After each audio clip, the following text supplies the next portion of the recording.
Baru-baru ni kita gempar seluruh tanah air Malaysia kita apabila kita mendengar atau kita mendapat berita pengkhabaran pemergian seorang siswi atau seorang pelajar penuntut di sebuah kolej Politek Mara KPTM yang telah pun meninggal dunia, Nur Fisha Zulkifli 19 tahun, yang mana pemergiannya itu dalam keadaan yang sungguh menyedihkan, sungguh menyayat hati, runtun jiwa kita. Dan di kesempatan ini juga kita nak menyampaikan salam takziah buat seisi keluarganya, ayahnya, ibunya dan keluarga semuanya atas pemergian Nur Fisha Zulkifli yang mudah-mudahan Allah Subhanahu Wa Taala tempatkan beliau di kalangan yang dikasihi Allah. Allahumma ghfir laha warhamha wa'afiha wa'fu anha. Saya sangat terkejut, bukan apa, kerana pemergian dia ini sangat menyedihkan, yang mana dia ditemukan dalam keadaan yang sangat menggemparkan masyarakat, khususnya yang berada di Kelantan lah, di Ketereh. Ketika itu yang ditemui yang asalnya sekitar jam 12.22 tengah malam, orang awam menemukan dia dalam keadaan yang sangat mengejutkan di atas jalan kawasan sawah di Ketereh, dan laporan polis pun dibuat dan kemudiannya dijalankan siasatan dan mengesahkan beliau adalah Nur Fisha Zulkifli, 19 tahun, pelajar semester 3 Kolej Politek Mara KPTM. Dan 4.40 petang pihak polis memulakan penangkapan pertama yang melibatkan individu yang terbabit lah dengan kes ini, dan sampai sekarang pun ketika video ini dirakamkan masih lagi kita menunggu laporan pihak berkuasa seterusnya. Tapi saya sangat walaupun ada yang kata sampai 61 kali, ada yang kata sampai 100 kali pun ada, wallahu alam, tapi bagi saya kejadian ni sangat mengejutkan, menyayat hati sekali. Apa yang saya nak kongsikan dengan rakan-rakan semua, ya, memang benar Nabi Muhammad sallallahu alaihi wasallam, Nabi menyebutkan bahawa bila dunia dah nak menjelang kiamat, kamu akan lihat begitu banyak sekali berlakunya al-harju. Apa itu al-harju? Iaitu pembunuhan demi pembunuhan itu banyak berlaku. Sampai kita rasa takut, kita rasa bimbang pun ada. Nak pergi mana pun takut, anak kita yang duduk asrama, anak kita yang duduk di kolej, lagi-lagi kita bimbang. Mungkin pasangan kita pun sampai tahap kita minta dia tolong share location, ada di mana, bagi tahu update kawasan, update mana berada, status semua kan, dan macam-macam lagi.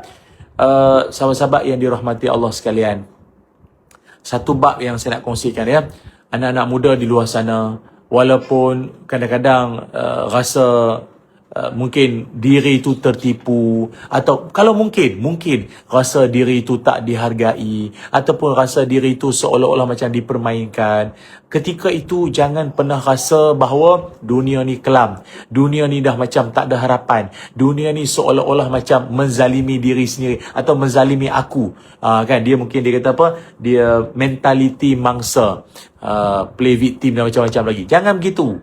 Kita ada Allah, banyakkan tenang, banyakkan sabar. Patutlah dalam hadis pun Nabi Muhammad sallallahu alaihi wasallam, Nabi sering mengingatkan bahawa orang yang kuat itu bukanlah orang yang laisa syadidu bisur'ati, bukanlah orang yang kuat itu orang yang bergusti, bertumbuk, tetapi orang yang kuat itu adalah orang yang boleh mengawal diri dia, yang yamliku nafsahu indal ghadab. Orang yang kuat itu adalah orang yang boleh mengawal dirinya ketika marah. Dia boleh kawal diri dia ketika marah. Sebab itu ada kata-kata hikmah mengatakan, orang yang tenang adalah orang yang kuat. Orang yang kuat itu adalah orang yang ada ketenangan, dia boleh sabar. Sebab itu dalam ketenangan ada kekuatan, dalam kekuatan adanya keindahan.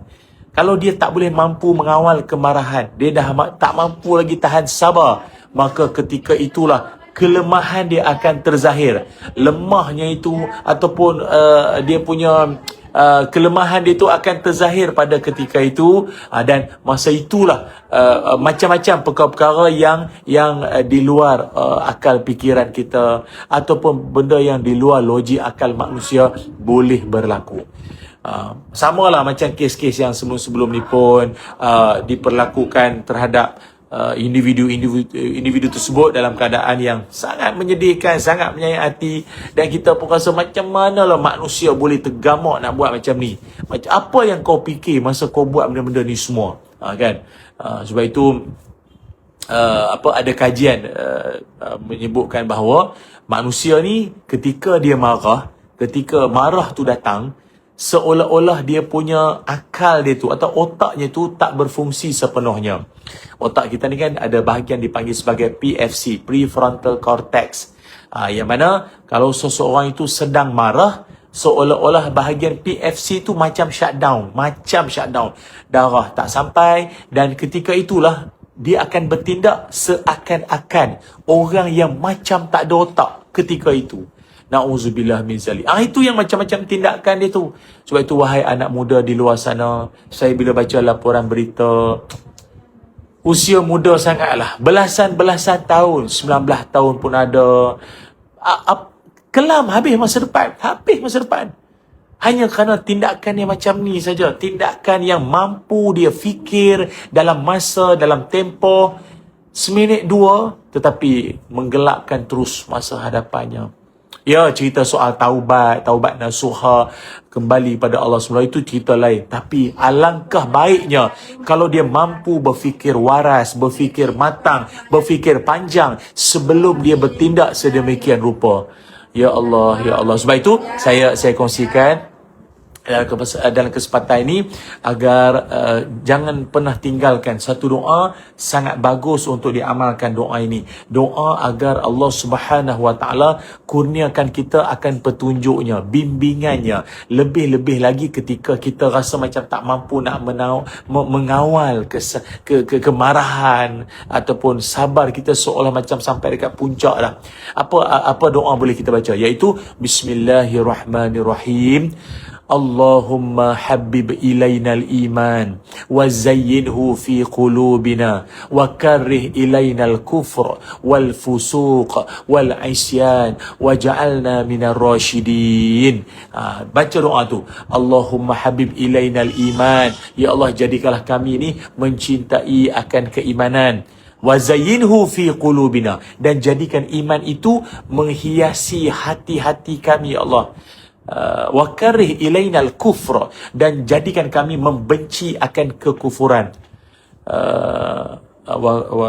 Wa karih ilainal kufr wal fusuq, dan juga membenci akan kefasikan, wal isyan, dan juga segala bentuk maksiat, benda-benda yang menjauhkan kami daripada Allah, kau jadikan kami benci ya Allah.